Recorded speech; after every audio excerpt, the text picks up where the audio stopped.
కలవరబెట్టవచ్చు, నీ మనసుని హర్ట్ చేయొచ్చు, నీ ఆలోచనలను ఇబ్బంది పెట్టవచ్చు, నిన్ను చుట్టుముట్టుకోవచ్చు. కానీ నేనంటా ఉన్నా ఈరోజు ప్రభు వాక్యం కూడా అంటుంది, నేను దేవుని చేత శోధింపబడ్డ, ఎందుకు దేవుడు నన్ను శోధిస్తున్నాడన్నో నోటి నుంచి అన్నావా? అన్నారు ఎవరన్నా? ఏంది పరిస్థితులు ఏంది అని? హల్లెలూయా. ఎట్టి పరిస్థితులు అనకండి. నీకు వచ్చిన శోధన నీకు మేలే. చూడండి, చాలా మంది శోధన రాకుండా ప్రార్థన చేస్తారు, ప్రభా నన్ను శోధన పడకుండా. శోధన నీకు రావాలా? శోధన వస్తేనే నీకు జ్ఞానం వస్తుంది, శోధన వస్తేనే నీకు మెచ్యూరిటీ పెరుగుతుంది, శోధన వస్తేనే నువ్వు దేవుని దగ్గరికి వెళ్తావు.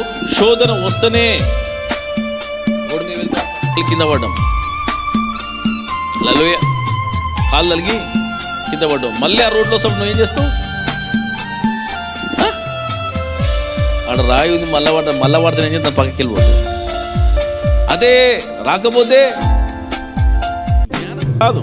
అందుకే ప్రభు మనని శోధనలో పడేసినప్పుడు, మనకు శత్రువులు అయినప్పుడు, మన మీద నిందలు మోపినప్పుడు, మన వెనుక మాట్లాడేటప్పుడు, మన మీద కొండెములు చెప్పినప్పుడు, మన మీద చెడ్డమాటలు చెప్పినప్పుడు, మనని చెడ్డలే అని చెప్పిన వాళ్ళు ఉండొచ్చు, లేకపోతే మనకు వచ్చే దాంట్లో ఆపేవారే ఉండొచ్చు, లేకపోతే నీ పని దగ్గర ఉండొచ్చు.